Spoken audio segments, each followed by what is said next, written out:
Olá, bom dia, boa tarde, boa noite, boa madrugada. Seja muito bem-vinda, muito bem-vindo à nossa aula de número 80. Isso, já chegamos à 80ª aula de estudos da obra A Gênese. Meu nome é Marcos Venício e, como sempre, eu convido você a passar aqui mais ou menos uma hora debatendo ciência e espiritismo, pois eu acredito muito que esses temas, né, ciência e espiritismo, são assuntos importantes, interessantes, revigorantes, fascinantes para a nossa vida, né, muito importante. E quando se professa um arcabouço doutrinário, filosófico, como é a doutrina espírita, não se pode abrir mão da parte científica. Bom, seja muito bem-vinda e muito bem-vindo você que por acaso está chegando agora. Inscreva-se no canal. Você que já também é de longas datas, né? Se não tiver inscrito no canal, inscreva-se no canal. Deixe o seu gostei aí, ele é muito importante. Não se preocupe, se ao final da minha fala você não gostou, não tem problema, é só você trocar o gostei pelo não gostei, não tem problema nenhum milindre, tá bom? Da minha parte não, fiquem tranquilas e tranquilos. Usem a aba de comentário, tá? Essa aba de comentário, ela é feita para que vocês possam tecer os comentários, façam perguntas, colocações, sugestões, críticas, fiquem à vontade. Outra coisa que eu costumo pedir também é o compartilhamento. Compartilhem esse vídeo, que ele é muito importante, esse compartilhamento. Espalhem ele para suas redes de afinidades, né? O grupo familiar, o do trabalho, a escola, o grupo universitário, o grupo do centro espírita, ou de qualquer outro templo religioso, de qualquer outra fé com características religiosas também, que porventura você possa professar, você possa comungar. Então espalhe também. Esses vídeos, eles não são só para quem é espírita não, tá? Esses vídeos, claro, eles são pautados na ciência espírita, são embasados pela ciência espírita e pela ciência positiva também. Então, qualquer que seja a sua fé religiosa, seja muito bem-vinda, muito bem-vindo a ouvir e a participar e assistir esse vídeo também. Na verdade, esses vídeos, eles são, na verdade, muito mais para quem gosta de ciência do que propriamente dito para quem gosta de religião ou qualquer outro aspecto menos científicos, tá? Ele é para quem tem curiosidades acerca do porquê das coisas. Claro que, de novo, o embasamento, o ambiente, ele é espírita. As nossas considerações e explicações para muitos dos fenômenos, principalmente nesse capítulo que estamos ora vendo, né? A explicação, ela vem da ciência espírita. Mas seja bem-vindo e seja bem-vindo, tá bom? Eu estou gravando, né? Eu costumo, como sempre, pontuar no tempo e no espaço.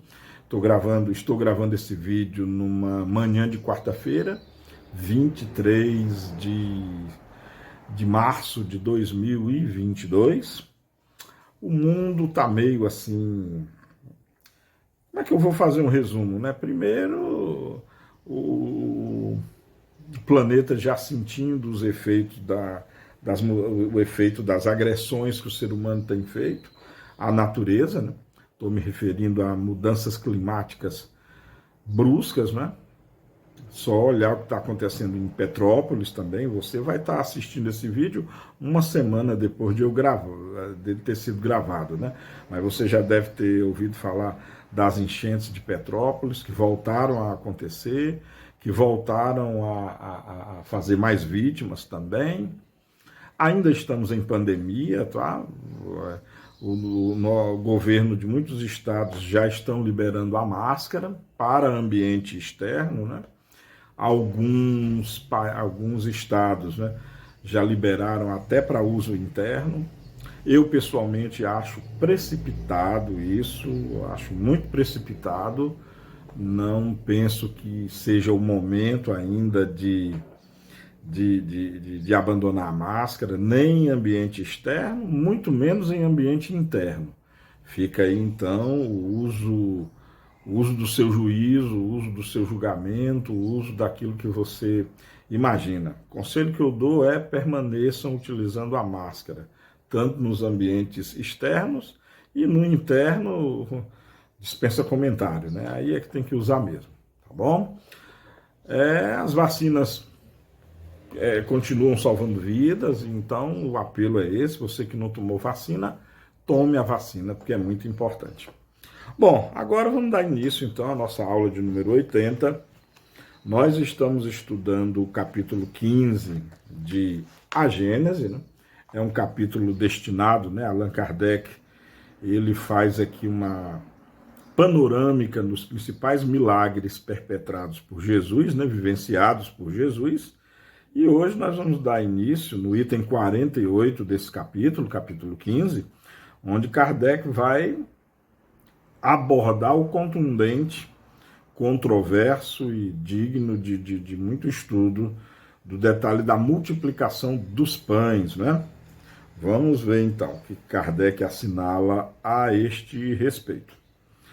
Com relação à multiplicação dos pães, Kardec fala no item 48, ou melhor dizendo, escreve, né, no item 48 o seguinte: a multiplicação dos pães é um dos milagres que mais tem intrigado os comentadores e alimentado, ao mesmo tempo, as zombarias dos incrédulos, sem se darem ao trabalho de lhe percrustar o sentido alegórico. Para estes últimos, ele não passa de um conto pueril. Entretanto, a maioria das pessoas sérias há visto na narrativa desse fato, embora sob forma diferente da ordinária, uma parábola em que se compara o alimento espiritual da alma ao alimento do corpo. Pode-se, todavia, perceber nela mais do que uma simples figura e admitir, de certo ponto de vista, a realidade de um fato material, sem que para isso seja preciso se recorra ao prodígio. É sabido que uma grande preocupação de espírito, bem como a atenção fortemente presa a uma coisa, fazem esquecer a fome. Ora, os que acompanhavam a Jesus eram criaturas ávidas de ouvi-lo. Nada há, pois, de espantar em que, fascinadas pela sua palavra e também, talvez, pela poderosa ação magnética que ele exercia sobre os que o cercavam, elas não tenham experimentado a necessidade material de comer. Prevendo esse resultado, Jesus nenhuma dificuldade teve para tranquilizar os discípulos, dizendo-lhes na linguagem figurada que ele era habitual e admitido que realmente houvesse trazido alguns pães, que estes bastariam para matar a fome à multidão. Simultaneamente ministrava aos referidos discípulos um ensinamento, com lhes dizer: dai-lhes vós mesmos de comer. Ensinava-lhes assim que também eles podiam alimentar por meio da palavra. Desse modo, a par do sentido moral, alegórico, produziu-se um efeito fisiológico, natural e muito conhecido. O prodígio, no caso, está no ascendente da palavra de Jesus, poderosa bastante para cativar a atenção de uma multidão imensa, ao ponto de fazê-la esquecer de comer. Esse poder moral comprova a superioridade de Jesus, muito mais do que o fato puramente material da multiplicação dos pães, que tem de ser considerada como alegoria. Esta explicação, aliás, o próprio Jesus a confirmou nas duas passagens seguintes. Bom, vamos ver então essas duas passagens seguintes, né, que Kardec está aludindo aqui. A primeira delas, né, que já é o início do item 49, Kardec escreve o seguinte, acho que é transcrição do trecho bíblico. Exatamente, transcrição do trecho bíblico. Eu tenho uma explicação própria, na minha opinião, de como pode ter sido verdadeiramente essa falar da multiplicação dos pães. Eu tenho uma versão própria disso, mas eu vou falar no final aqui, depois que Kardec elucidar suas considerações. Então, no item 49, né, no texto O Fermento dos Fariseus, Kardec transcreve da Bíblia o seguinte: ora, tendo seus discípulos passado para o outro lado do mar, esqueceram-se de levar pães. Jesus lhes disse: tende o cuidado de precatar-vos do fermento dos fariseus e dos saduceus. Eles, porém, pensavam e diziam entre si: é porque não trouxemos pães? Será por causa disso? Jesus, conhecendo-lhes os pensamentos, disse: homens de pouca fé, por que haveis de estar cogitando de não terdes trazido pães? Ainda não compreendeis e não vos lembrais quantos cestos levastes? Como não compreendereis que não é do pão que eu vos falava quando disse que vos guardasseis do fermento dos fariseus e saduceus? Eles então compreenderam que ele não lhes dissera que se preservassem do fermento que se põe no pão, mas da doutrina dos fariseus e dos saduceus. Esse texto está em São Mateus, no capítulo 16, versículos de 5 a 12. E aqui, claramente, Jesus Cristo está fazendo uma comparação de fermento, mas não do fermento material, né, do fermento espiritual, quando ele alude às tradições dos fariseus e saduceus, né? Então ele está falando aqui não do fermento, aquele usado em pães, bolos, bolachas e biscoitos. E acho que no macarrão também, não sei. Vocês que conhecem aí, digam aí. Bom, mas ele está falando do fermento que dá o vigor, o fermento espiritual, aquilo que dá realmente a consistência e faz o alimento espiritual desenvolver-se e crescer e realmente servir de alimento. Bom, no item 50, que é muito interessante mesmo, o item 50, que se chama o pão do céu. No dia seguinte, o povo que permanecera do outro lado do mar, notou que lá não chegara outra barca e que Jesus não entrara na que seus discípulos tomaram, que os discípulos haviam partido sós, e como tinham chegado depois outras barcas de Tiberíades, perto do lugar onde o Senhor, após render graças, os alimentara com 5 pães, e como verificassem por fim que Jesus não estava lá, tampouco seus discípulos, entraram naquelas barcas e foram para Cafarnaum em busca de Jesus. E tendo-o encontrado além do mar, disseram-lhe: mestre, quando viestes para cá? Jesus lhes respondeu: em verdade vos digo que me procurais, não por causa dos milagres que vistes, mas porque eu vos dei pão a comer e ficastes saciados. Trabalhai por ter não o alimento que perece, mas o que dura para a vida eterna, e que o Filho do Homem vos dará, porque foi nele que Deus, o Pai, imprimiu seu selo e seu caráter. Perguntaram-lhe eles: que devemos fazer para produzir obras de Deus? Respondeu-lhes Jesus: a obra de Deus é que creiais no que ele enviou. Perguntaram-lhe então: que milagre operarás que nos faça crer? Vendo-o, que farás de extraordinário? Nossos pais comeram o maná do deserto, conforme está escrito. Ele lhes deu de comer o pão do céu. Jesus lhes respondeu: em verdade vos digo que Moisés não vos deu o pão do céu. Meu Pai é quem dá o verdadeiro pão do céu. Porquanto o pão de Deus é aquele que desceu do céu e que dá vida ao mundo.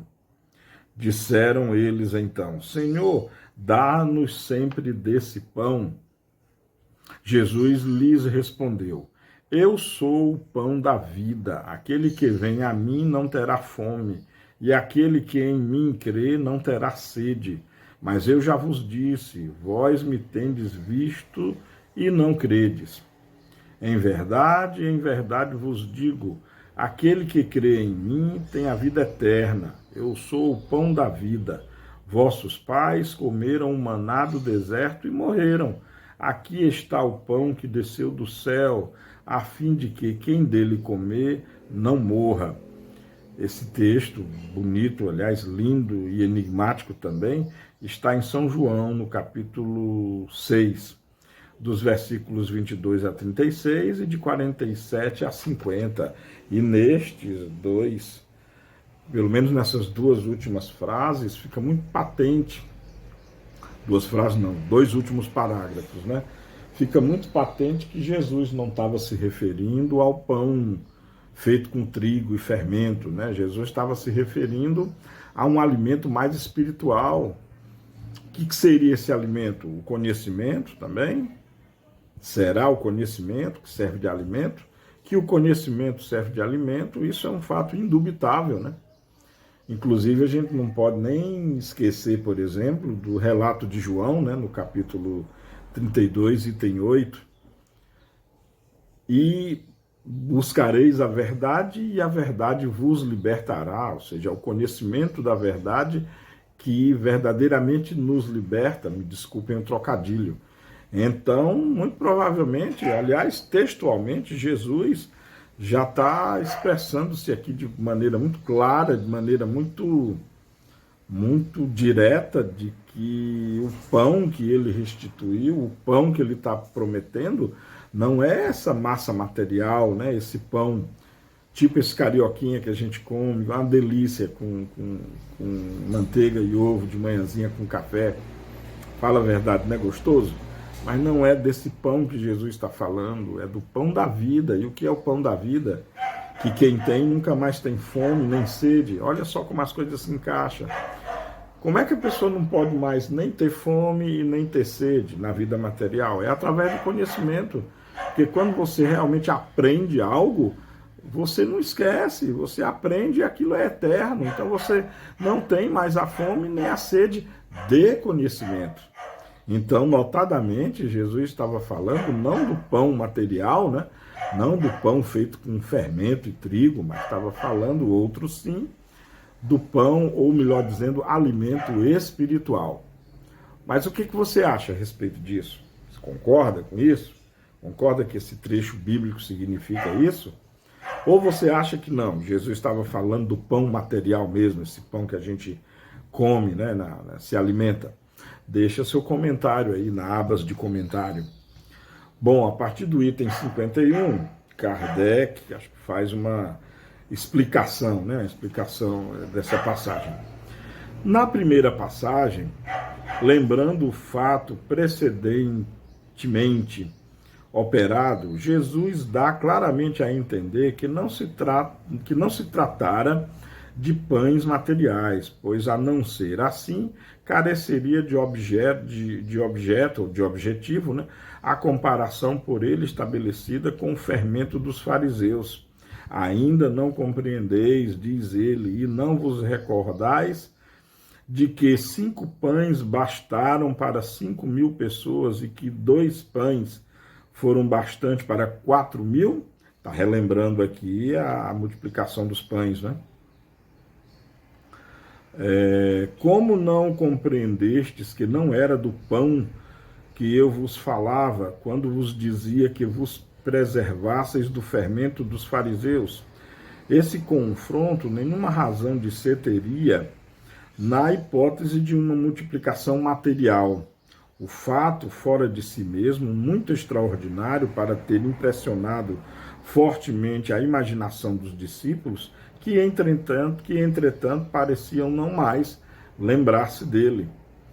É também o que não menos claramente ressalta do que Jesus expendeu sobre o pão do céu, empenhado em fazer que seus ouvintes compreendessem o verdadeiro sentido do alimento espiritual. Trabalhai, diz ele, não por conseguir o alimento que perece, mas pelo que se conserva para a vida eterna, e que o Filho do Homem vos dará. Esse alimento é a sua palavra, pão que desceu do céu e dá vida ao mundo. Eu sou, declara ele, né, Jesus, o próprio Jesus, o pão da vida. Aquele que vem a mim não terá fome, e aquele que em mim crê nunca terá sede. E aí Kardec continua, né? Tais distinções, porém, eram por demais sutis para aquelas naturezas rudes que somente compreendiam as coisas tangíveis. Para eles, o maná que alimentara o corpo de seus antepassados era o verdadeiro pão do céu. Aí é que estava o milagre. Se, porquanto, houvesse ocorrido materialmente o fato da multiplicação dos pães, como teria ele impressionado tão fracamente aqueles mesmos homens e cujo benefício cujo benefício essa multiplicação se operara poucos dias antes do ponto de perguntarem, ou ao ponto de perguntarem a Jesus: que milagre farás para que, vendo-o, te creiamos? Que farás de extraordinário? Eles entendiam por milagres os prodígios que os fariseus pediam, isto é, sinais que aparecessem no céu por ordem de Jesus, como pela varinha de um mágico. Ora, o que Jesus fazia era extraordinariamente simples e não se afastava das leis da natureza. As próprias curas não revelavam caráter muito singular, nem muito extraordinário. Para eles, os milagres espirituais não apresentavam grande vulto.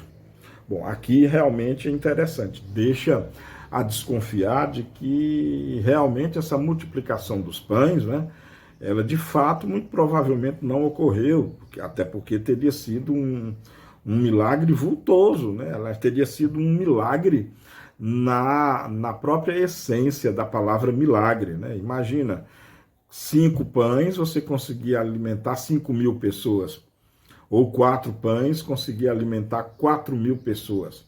Então é muito provavelmente, de fato, que Jesus tenha se referido ao pão espiritual, que Jesus, quando na verdade deu o pão a quem estava lhe ouvindo, o pão na verdade era a sua mensagem. O pão, na verdade, eram as suas palavras, palavras de vida, palavras imorredoras, palavras que não iam extinguir-se jamais. Mas o que você acha a respeito disso? O que você pensa sobre isso?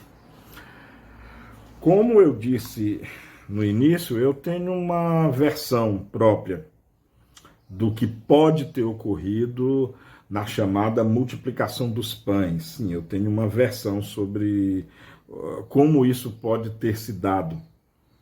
É só uma opinião, tá? É só um raciocínio que eu acho válido, e também eu não tenho a pretensão de dizer que foi isso que aconteceu. Eu acho tão somente uma possibilidade. Vou explicá-la. Bom, imagina que você que está me ouvindo agora eu vou convidar você para assistir uma palestra lá no Parque do Cocó. Vou reunir todos vocês lá no Parque do Cocó. E não sou eu que vou proferir a palestra, não. Eu vou só conduzir vocês, tá? Lá quem vai dar a palestra vai ser alguém gigantesco, assim, tipo um Divaldo Pereira Franco. Pronto, vai ser o Divaldo Franco, por exemplo, que vai estar lá no Parque do Cocó para fazer a palestra lá. Vai ser domingo agora, 8 horas da manhã. E a palestra vai até meio-dia, tá? De 8 horas até meio-dia. E pronto, vocês estão convidados. Lá nós vamos nos encontrar e aí nós vamos ouvir a palavra lá do Divaldo Pereira Franco. Lembrando que isso é só uma novelização, tá? É só uma romanceação. É só para eu explicar a minha ideia do que eu acho que aconteceu lá com a tão falada multiplicação dos pães. Pois bem, vocês e muitas outras pessoas, né? Vamos imaginar que esse evento vai ser divulgado, Divaldo Franco no Parque do Cocó. Imagino que todas as casas espíritas aqui do Ceará, quiçá do Nordeste, quiçá do Brasil inteiro, vão ficar sabendo desse evento. O fato é que muitas pessoas vão para lá. Só que quando você for sair de casa no domingo para ir lá para o Parque do Cocó, você vai começar a lembrar. Eita, o Divaldo Franco vai falar hoje, não é em nenhum hotel, não é em nenhum templo, não é em nenhuma casa espírita, não é lá na federação, não é no centro de eventos, lá na Washington Soares, é no Parque do Cocó, né? Lá é mato, é um lugar lindo, é um lugar muito verde, mas não tem lanchonete, não tem restaurante, não tem. É melhor levar um lanchinho. Então, talvez não todas as pessoas, mas uma grande parte vai levar algum lanche, né? Vai levar biscoito, vai levar suco, vai levar bolacha. Alguns vão preparar algum sanduíche, algum cachorro quente, bolo. Então, água. Muita gente vai levar essas coisas para lá. Então, o que, que eu penso que pode ter acontecido?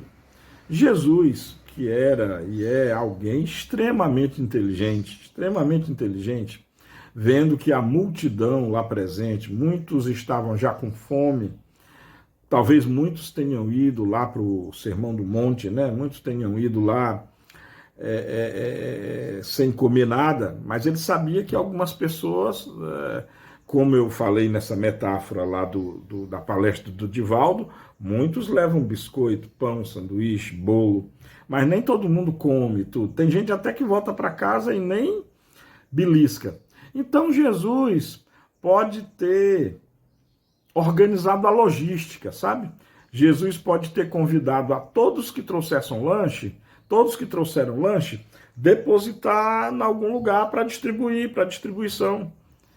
Ele pode ter organizado isso. E como o pão era um alimento muito comum na época as pessoas não iam levar bolacha, nem biscoito, nem refrigerante, nem garrafas PETs, porque não existiam na época.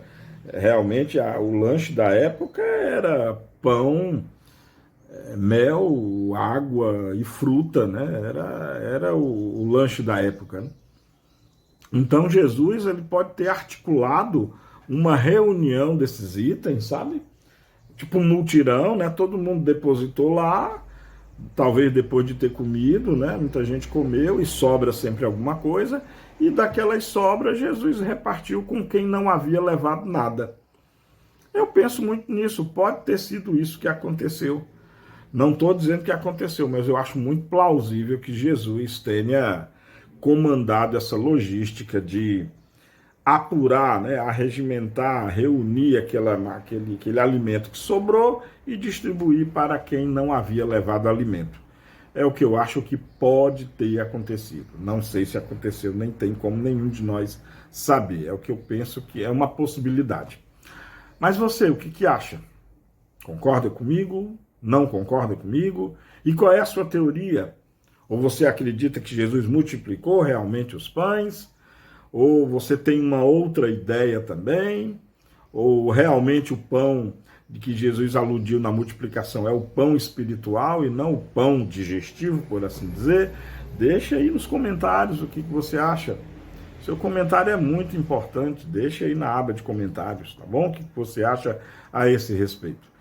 E assim Kardec termina o debate sobre esse assunto, né, tão intrigante realmente, na questão da multiplicação dos pães. E agora, Kardec entra num tema também muito interessante, né, que é a história da tentação de Jesus, né? A tentação que Jesus, as tentações de Jesus, né? As tentações pelas quais o Cristo tenha passado por ela, né? Vamos lá. Acho que Kardec começa pelo trecho bíblico, eu acho, enfim. Vamos lá, no item 52, para você acompanhar de casa depois, tá? É o item 52, que versa sobre a tentação de Jesus. E aí Kardec escreve, ou transcreve, o seguinte: Jesus, transportado pelo diabo ao pináculo do templo, depois ao cume de uma montanha, e por ele tentado, constitui uma daquelas parábolas que lhe eram familiares e que a credulidade pública transformou em fatos materiais, que de cara, né, Kardec já está descartando a possibilidade de ter havido de fato uma tentação por algum espírito a Jesus. o que eu concordo plenamente. Se não, vamos parar para pensar. Jesus, quando veio à Terra, há uns 2000 anos atrás, já era um espírito puro.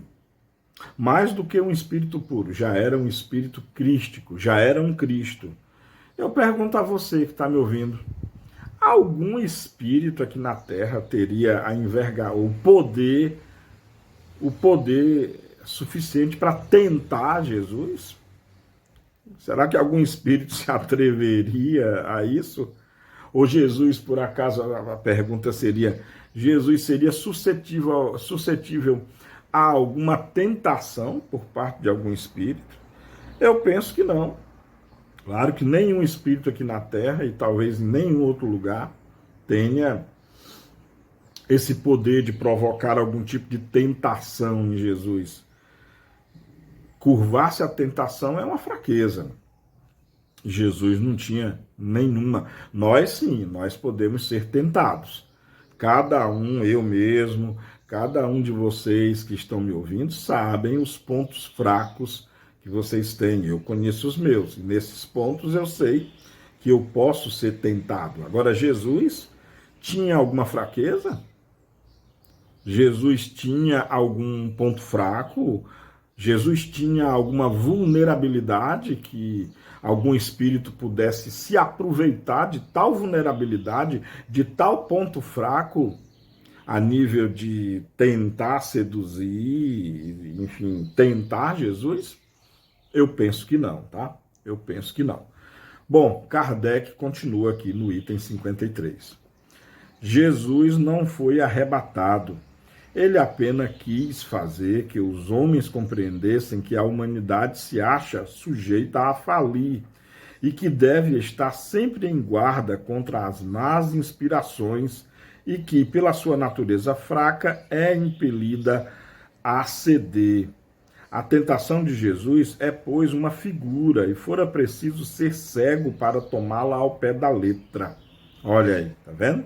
Kardec concorda comigo, ou melhor dizendo, desculpa, eu que concordo com Allan Kardec, né? Esses escritos do Kardec são muito antes até de eu começar essa encarnação que eu estou vivendo. Então, observe que nós estamos no mesmo raciocínio que o codificador, né?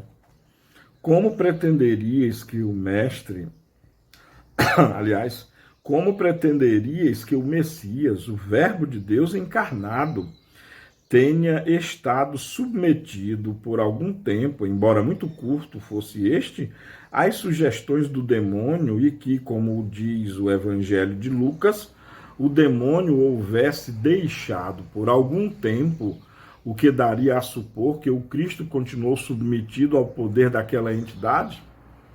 Nenhum demônio, nenhum espírito, nenhum daimon, nenhum acompanhante tem poder sobre o Cristo. Então, com certeza, essa passagem das tentações que Jesus teria sofrido é uma figura é uma metáfora, com certeza. Foi mais uma parábola que Jesus transmitiu aos seus, para nós, para os instruí-los, tá? A propósito, já no primeiro parágrafo, tem uma nota de rodapé, tá? Que é a nota de rodapé número 103, que tem uma aqui, ó. A nota diz assim, nota de rodapé 103. A explicação que se segue é a reprodução textual do ensino que a esse respeito deu um espírito.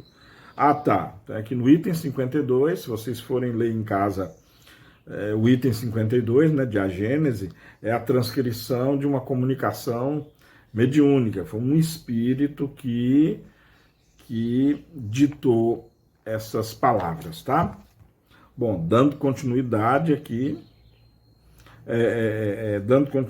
eu vou ler aqui o parágrafo, vou reler aqui para se encaixar e fazer mais sentido, tá? Como pretenderíeis que o Messias, o Verbo de Deus encarnado, tenha estado submetido por algum tempo, embora muito curto fosse, às sugestões do demônio e que, como o diz o Evangelho de Lucas, o demônio o houvesse deixado por algum tempo, o que daria a supor que o Cristo continuou submetido ao poder daquela entidade? Não, compreendei melhor os ensinos que vos foram dados.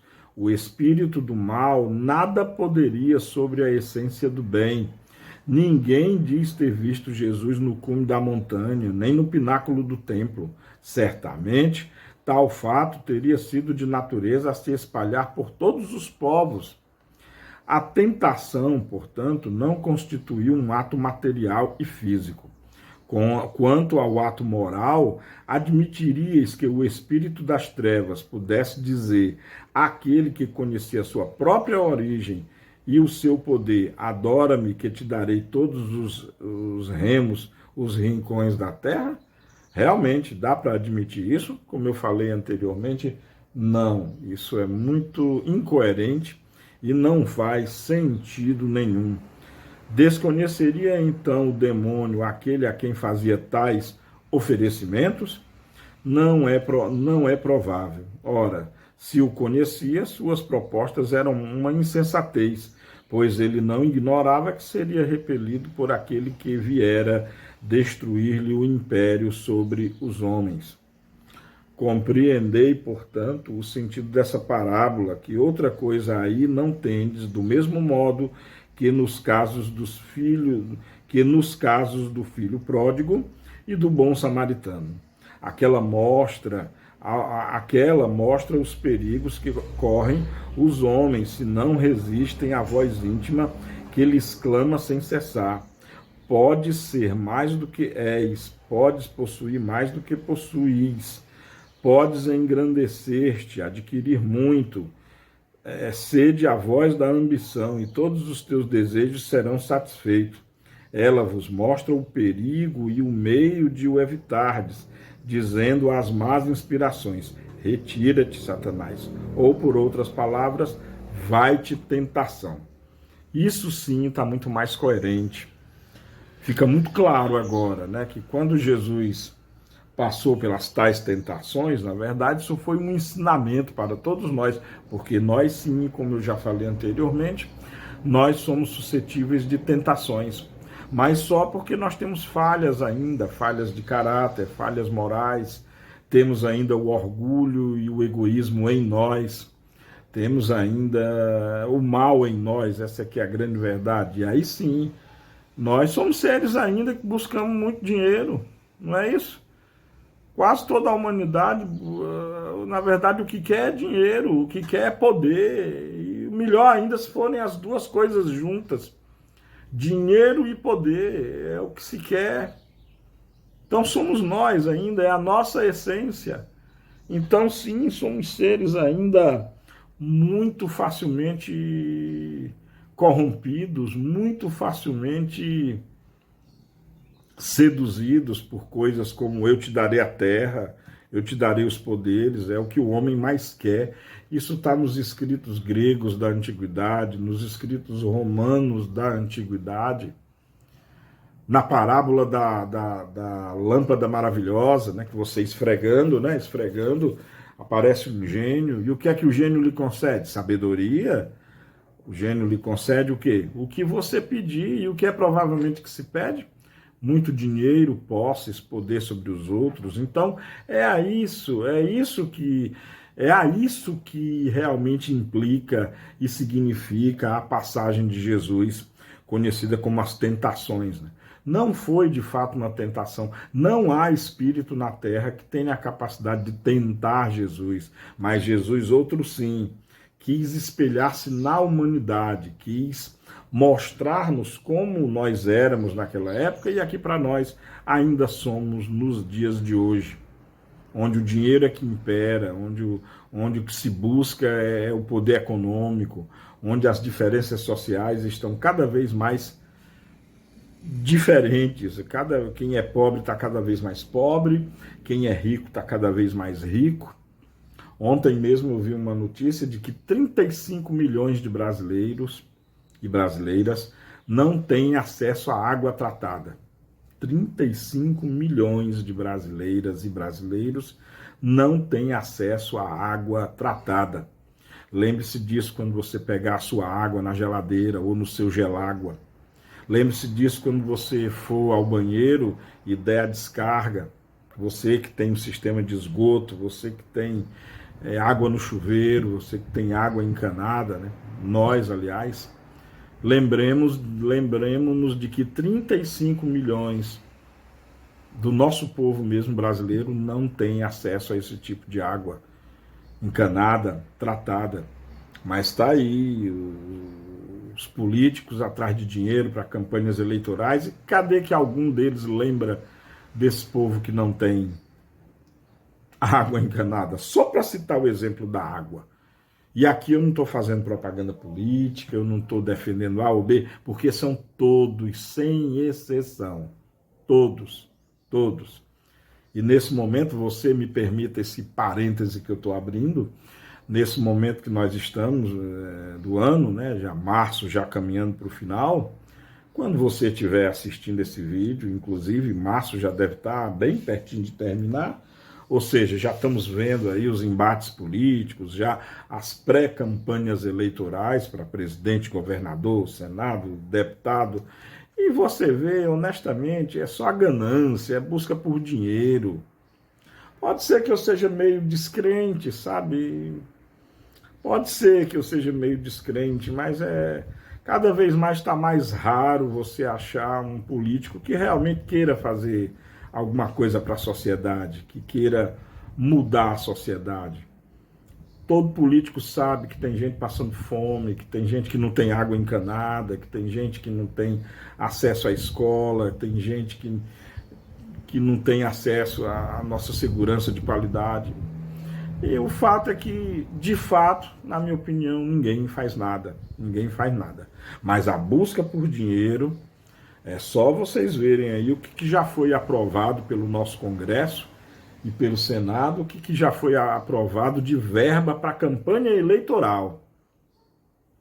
Num país onde mais de 20% da população está abaixo da linha da pobreza, ou seja, num país onde falando só do nosso país, não vou nem falar do mundo não, falar só do nosso país, 20%, mais de 20% dos brasileiros procuram comida no lixo. O seu café da manhã, o almoço e o jantar, eles procuram no lixo. Vamos nos lembrar disso na hora que a gente estiver comendo o nosso pão com manteiga e ovo, um cafezinho fresco de manhã com leite.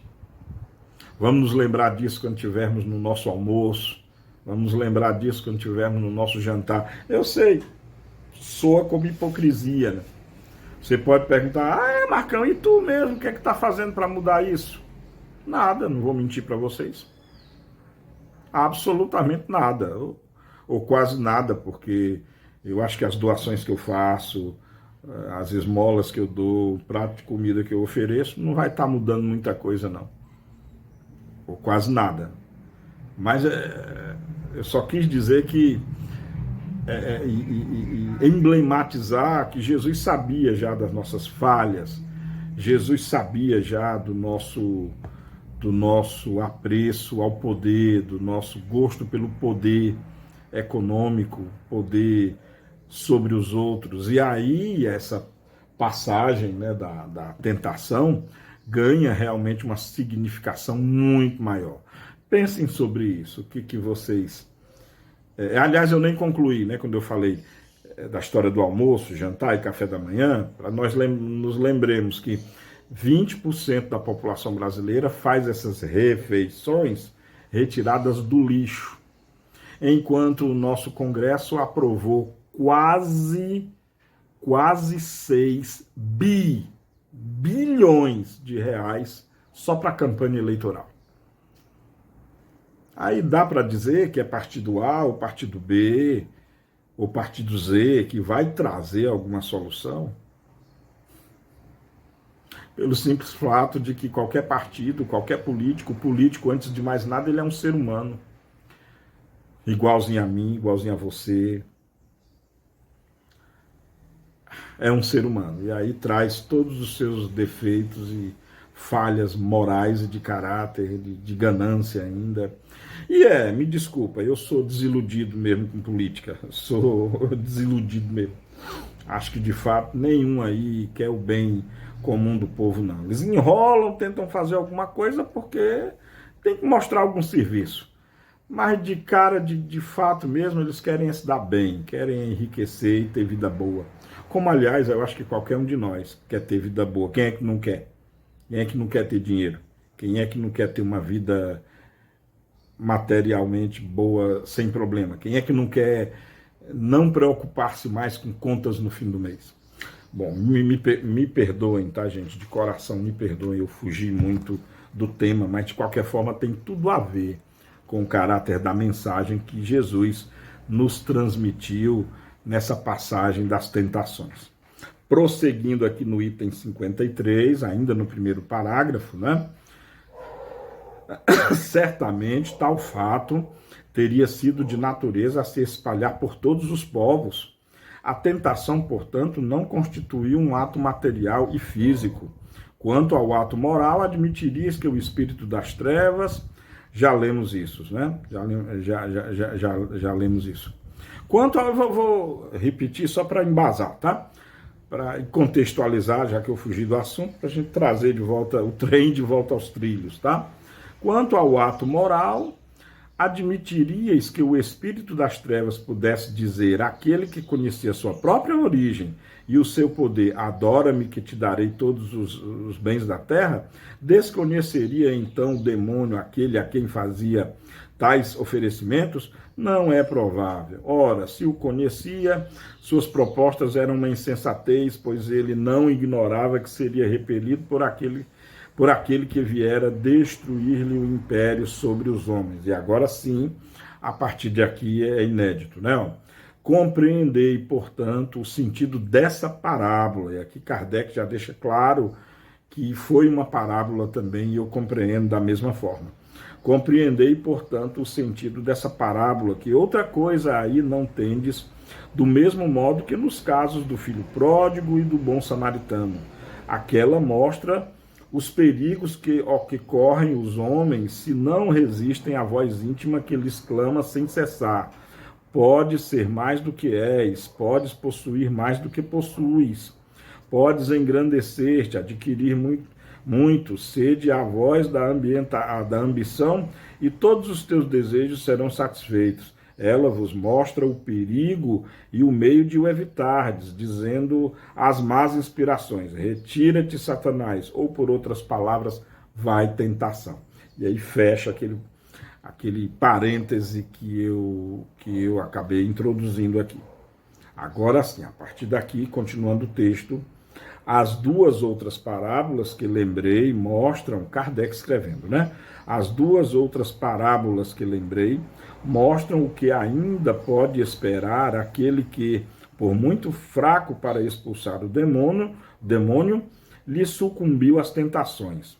Mostram a misericórdia do pai de família, pousando a mão sobre a fronte do filho arrependido e concedendo-lhe com amor o perdão implorado.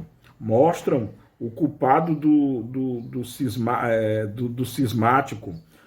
Aliás, mostram o culpado, o cismático, o homem repelido por seus irmãos, valendo mais aos olhos do juiz supremo do que os que o desprezaram, do que os que o desprezam, por praticar ele as virtudes que a lei de amor ensina. E aqui, né, Kardec está falando da parábola do filho pródigo, né? Está interpretando a parábola do filho pródigo, encaixando a do filho pródigo e a do bom samaritano, né? Encaixando a possibilidade de se fazer o bem, né? Ou melhor dizendo, a nossa responsabilidade em fazer o bem, fazer a coisa certa, agirmos de maneira correta. Mas o que nos impede de agir corretamente? O que nos impede de fazer a coisa certa? As tentações, né? E é um demônio que tenta, precisa vir algum espírito maligno nos tentar? Não. São os nossos defeitos morais mesmo, as nossas falhas morais. Em outras palavras, o nosso orgulho e o egoísmo. Não precisa vir ninguém, não. Se vier, apenas vai dar um empurrãozinho naquilo que nós já temos, né? Aquilo que nós já possuímos, não é? Bom, Kardec encerra então o item 53. Kardec encerra da seguinte forma, inclusive com uma linda mensagem do João Evangelista, que foi proferida em Bordeaux em 1862. João diz o seguinte: pesai bem os ensinamentos que os evangelhos contêm, sabei distinguir o que ali está em sentido próprio ou em sentido figurado, e os erros que vos hão cegado durante tanto tempo se apagarão pouco a pouco, cedendo lugar à brilhante luz da verdade. Simples, direto e bonito. João Evangelista, Bordeaux, em 1862. E agora, já caminhando para o final da nossa aula, né, vamos iniciar agora os prodígios por ocasião da morte de Jesus, né? Porque Jesus foi, toda a vida de Jesus, pode-se dizer desde a infância até a morte, até depois da sua morte, toda a vida de Jesus, ela fora pautada por prodígios, por eventos às vezes incompreensíveis, por eventos que às vezes muitos deles com certeza mitológicos, muitos deles com certeza acrescido, aumentado, digamos assim, por quem o descreveu depois, mas não resta a menor dúvida de que Jesus perpetrou, participou e provocou eventos maravilhosos. Afinal de contas, era e é um espírito crístico, né? A propósito, com relação a essa discussão da tentação que Jesus teria sofrido, e eu não concordo que foi tentação, né? Kardec aqui também não. Mas você, o que você acha a respeito disso? Você acha que não? O demônio realmente tentou Jesus? Você acha que algum demônio teria esse poder, essa capacidade de tentar um Jesus? Porque, de novo, eu penso assim, tenta-se aquele que eu sei que tem aquela fraqueza, né? Eu gosto muito de chocolate. Se você vier com um bom chocolate, eu vou aceitar. É uma das minhas fraquezas. Jesus, será que tinha alguma tentação? Deixa aí no comentário. O que você pensa a respeito disso? Que Jesus teria alguma brecha para que algum espírito pudesse aproveitar e fomentar alguma tentativa de tentá-lo? Deixa aí nos comentários o que você pensa a esse respeito, tá bom? E agora sim, vamos entrar no item 54, pelo menos começar, não sei se vai dar tempo, né? Mas vamos começar aqui no item 54, que Kardec começa a abordar os prodígios por ocasião da morte de Jesus, né? No item 54, Kardec transcreve da Bíblia o seguinte: ora, desde a 6ª hora do dia até a 9ª, toda a terra se cobriu de trevas. Ao mesmo tempo, o véu do templo se rasgou em dois, de alto a baixo.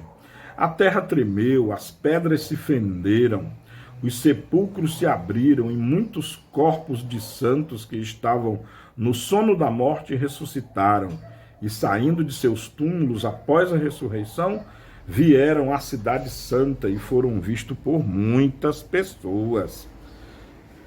Esse evento terrível aqui de ver, já imaginou? Corpos, parece aqueles filmes de zumbi, né? Os corpos saindo, imagina os corpos já todos em decomposição, né? Saindo aí dos sarcófagos, dos túmulos e indo para o templo. Quem estivesse lá no templo deve ter tomado uma carreira, não é verdade? Bom, mas esse texto está lá em São Mateus, no capítulo 27, item 45, e de 51 a 53. Kardec de cara já diz o seguinte, no item 55. É singular que tais prodígios, operando-se no momento mesmo em que a atenção da cidade se fixava no suplício de Jesus, que era o acontecimento do dia, não tenham sido notados, pois que nenhum historiador os menciona. Parece impossível que um tremor de terra e o ficar toda a terra envolta em trevas durante 3 horas, num país onde o céu é sempre de perfeita limpidez, hajam podido passar despercebidos. A duração de tal obscuridade teria sido quase a de um eclipse do Sol, mas os eclipses dessa espécie só se produzem na lua nova e a morte de Jesus ocorreu em fase de lua cheia, a 14 de Nissan, dia da Páscoa dos judeus. O obscurecimento do Sol também pode ser produzido pelas manchas que se lhes notam na superfície. Em tal caso, o brilho da luz se enfraquece sensivelmente, porém, nunca ao ponto de determinar a obscuridade e trevas. Admitido que um fenômeno desse gênero se houvesse dado, ele decorreria de uma causa perfeitamente natural. Bom, aqui primeiro, vamos por partes aqui, né? Primeiro, o obscurecimento do Sol. Só pode se haver através de um eclipse, para ter um evento do Sol, um evento de escurecimento do Sol. Realmente, dados astronômicos atestam que, na época em que Jesus foi crucificado, se as datas estão certas, não há nenhum eclipse solar total catalogado na época, tá? Então, o que teria sido esse obscurecimento? Através de manchas solares, através de um recrudescimento da atividade solar? Pouco provável que tal recrudescimento, Kardec até explica, as manchas solares são um fato, sim, elas podem ter ocorrido, mas a ponto de escurecer a Terra inteira é pouco provável. Bom, vamos continuar aqui. Há uma nota de rodapé, que é a nota 104, tá? Ela diz o seguinte: há constantemente na superfície do Sol manchas físicas que lhe acompanham o movimento de rotação e hão servido para determinar-se a duração desse movimento. Às vezes, porém, essas manchas aumentam em número, em extensão e em intensidade. É então que se produz uma diminuição da luz e do calor solares. O aumento do número das manchas parece coincidir com certos fenômenos astronômicos e com a posição relativa de alguns planetas, o que lhes determina o reaparecimento periódico. É muito variável a duração daquele obscurecimento. Por vezes, não vai além de 2 ou 3 horas, mas em 535 houve um que durou 14 meses. Aqui ele fala da atividade solar, e realmente no ano de 535 houve digamos assim, uma atividade solar em termos de manchas solares que trouxe uma diminuição da luz solar por mais de um ano, verdade. Essas manchas solares, na verdade, são provocadas pelo eletromagnetismo do Sol, tá? O Sol tem um eletromagnetismo muito forte e é muito complexo, uma dinâmica de plasma, então é muito complexo. E as manchas, na verdade, são regiões de incisão ou de emissão ou de recepção de feixes ou de arcos eletromagnéticos gigantescos. Tais arcos, às vezes, cabe a Terra inteira dentro de uma mancha dessa. E essa mancha, na verdade, é uma região cuja temperatura cai um pouco. Aliás, não, cai bastante, que aí a luminosidade diminui. E em relação ao todo do Sol muito mais quente, essa mancha representa esse decréscimo da temperatura naquela região e, por conseguinte, uma diminuição da luz emitida pela fotosfera, tá? Bom, então aqui fica claro que esse evento, se aconteceu na época de Jesus, pode muito bem ter sido um evento astronômico normal, né, da atividade solar.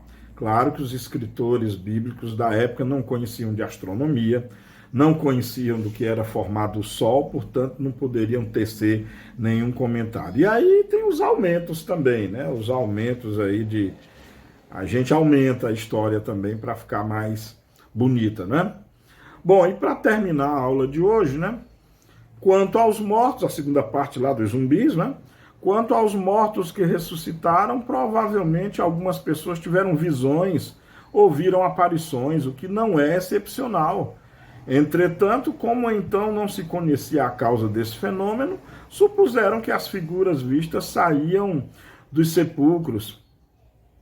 Ora, imagine a situação já do eclipse, né? Todo mundo lá com medo. Na época poderia se achar até que era o fim do mundo, né? Com a luz do sol reduzida. E aí, para se estabelecer um grau de histeria nas pessoas, daí começa alguém a dizer que ouviu vozes, o outro que viu alguém se levantar. Bom, aí fica no imaginário popular. Muito provavelmente foi um delírio coletivo mesmo, foi realmente ou visão realmente, afinal de contas o momento histórico era grave. Um anjo, um verdadeiro anjo, um Cristo acabava de ser, estava sendo assassinado. E isso eu acho que pesa, e isso psiquicamente deve causar muita comoção na psicosfera da Terra. E pessoas mais sensíveis podem com certeza aguçarem as suas mediunidades e terem visões. É muito provavelmente que tenha sido isso. Continuando, estou terminando, tá, gente? Compungidos com a morte de seu mestre, olha aí, ou seja, afetados, né, dramaticamente pela morte do seu mestre, os discípulos de Jesus, sem dúvida, ligaram a essa morte alguns fatos particulares, aos quais, noutra ocasião, nenhuma atenção houveram prestado. Bastou talvez um fragmento de rochedo se haja destacado daquele momento para que pessoas inclinadas ao maravilhoso tenham visto nesse fato um prodígio e ampliando-o tenham dito que as pedras se fenderam. Pode ter tido um deslizamento, o próprio fato do escurecimento do sol pode ter trazido pode ter afetado magneticamente, pode ter tido uma interação do magnetismo do Sol com o magnetismo da Terra e ter causado um tremor de terra. É uma explicação geofísica, geológica e geoastronômica muito comum. E aí, imagina para um povo que não tinha conhecimento científico algum. Daí o misticismo ganhar valor e ganhar palco, né? E aí Kardec encerra, e eu encerro também a aula 80, né? Kardec encerra escrevendo: Jesus é grande pelas suas obras e não pelos quadros fantásticos de que um entusiasmo pouco ponderado entendeu cercá-lo. E aqui é o Lyonês, aqui é um Kardec com muita prudência, com muita lucidez, com muita